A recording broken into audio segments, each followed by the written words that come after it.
بسم اللہ الرحمن الرحیم۔ شعف مسائل کو سوال جواب کے انداز میں بیان کر رہے ہیں۔ سوال ہیں، وضو میں اعضاء کو دوسری اور تیسری بار دھونے کی سنت کب حاصل ہوتی ہے؟ جواب، مذکورہ صورت میں مکمل فرد حصے کو دھونے سے سنت حاصل ہوتی ہے۔ سوال، کیا جانور کی شرمگاہ چھونے سے وضو ٹوٹ جاتا ہے؟ جواب، نہیں، جانور کی شرمگاہ چھونے سے وضو نہیں ٹوٹتا۔ سوال، بغیر وضو کے تفسیر جلالین چھونا کیسا ہے؟ جواب، جائز ہیں، لیکن ورع یعنی پرہیزگاری اور تقوی یہ ہیں کہ نہ چھوئے۔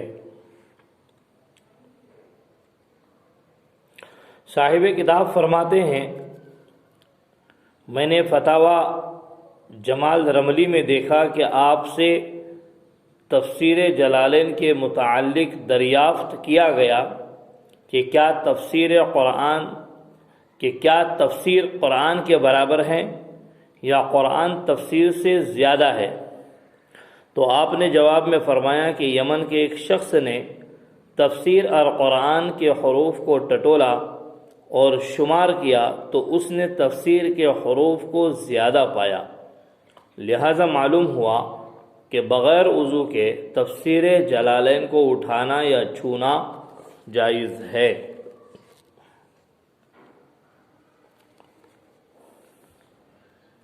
سوال، کیا بری بات کہنے سے، لغو بات کہنے سے وضو کرنا ضروری ہوتا ہے؟ جواب، نہیں، بری بات کہنے سے یعنی بولنے سے وضو کرنا ضروری نہیں ہوتا۔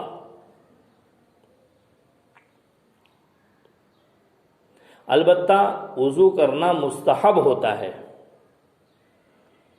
علماء کا اجماع ہوا اس بات پر کہ کلام قبیح سے وضو کرنا واجب نہیں ہوتا، البتہ مستحب ہوتا ہے، جیسے غیبت کرنا، چغل خوری کرنا، جھوٹ بولنا یا بیہودہ بات کہنا وغیرہ، تو اس سے وضو نہیں ٹوٹتا، بلکہ اس کے بعد وضو کر لے، یہ مستحب ہے۔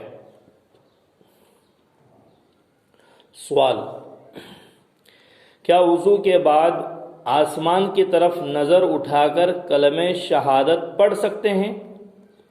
جواب، جی ہاں، وضو کے بعد آسمان کی طرف نظر اٹھا کر کلمہ شہادت پڑھ سکتے ہیں۔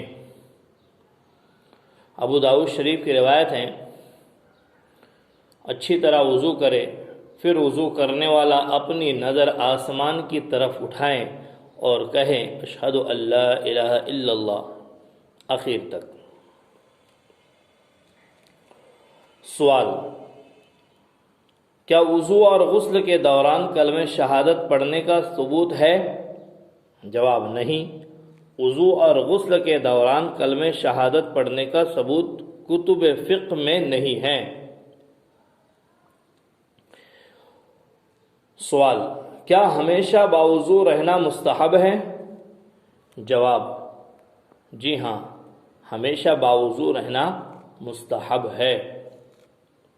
سوال، کیا قرآن پڑھنے اور سننے کے لیے یا حدیث پڑھنے اور حدیث سننے کے لیے، اسی طرح تفسیر، حدیث اور فقہ کی کتاب اٹھانے کے لیے، حدیث اور فقہ یعنی دینی مسئلہ لکھنے کے لیے وضو کرنا سنت ہے؟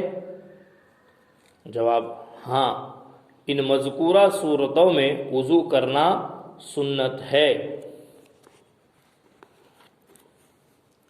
یعنی قرآن پڑھنے، سننے یا حدیث پڑھنے اور سننے کے لیے یا تفسیر کی کتابیں اٹھانے کے لیے، جبکہ تفسیر قرآن سے زیادہ ہو، یا حدیث یا فقہ کی کتابیں اٹھانے کے لیے اور حدیث اور فقہ لکھنے کے لیے اور شرعی علم پڑھنے اور پڑھانے کے لیے، مسجد میں بیٹھنے اور داخل ہونے کے لیے، سونے کے لیے اور نیند سے بیدار ہونے پر وضو کرنا سنت ہے۔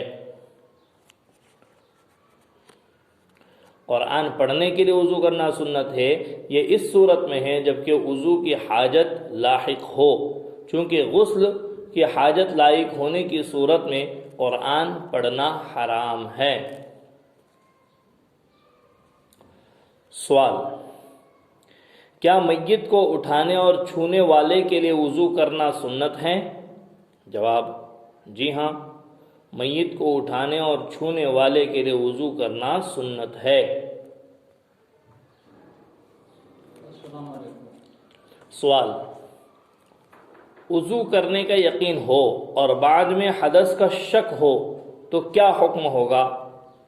جواب: وضو کرنے کا یقین ہو اور بعد میں حدث یعنی وضو کے ٹوٹنے کا شک ہو تو اس کا حکم یہ ہوگا کہ وہ شخص باوضو شمار ہوگا، یعنی جس کو طہارت کا یقین ہو اور وضو کے ٹوٹنے میں شک ہو تو وہ حکماً وہ شخص باوضو سمجھا جائے گا۔ سوال: تختی اور کاغذ جس پر قرآن کی آیت یا اس کا بعض حصہ لکھا ہو اس کو بغیر وضو چھونا اور اٹھانا کیسا ہے؟ جواب: تختی اور کاغذ جس پر صرف قرآن کی آیت یا اس کا بعض حصہ لکھا ہو اس کو بے وضو چھونا اور اٹھانا حرام ہے، اگرچہ ایک آیت یا اس سے بھی کم کیوں نہ ہو۔ قرآن کے ساتھ اور عبارت ہونے کی صورت میں اگر دوسری عبارت زیادہ ہو تو اٹھانا جائز ہے، کم اور برابر ہونے کی صورت میں جائز نہیں ہے، یعنی عبارت قرآن کے حروف کی اور تفسیر کی، اسی طریقے سے دیگر کوئی عبارت زائد ہو تو ایسی صورت میں بغیر وضو سے اٹھا سکتے ہیں، لیکن کم ہیں یا برابر ہیں، قرآن کے حروف اور وہ دوسری عبارت برابر ہیں یا وہ دوسرے حروف کم ہیں قرآن کے حروف زائد ہیں تو پھر جائز نہیں ہیں۔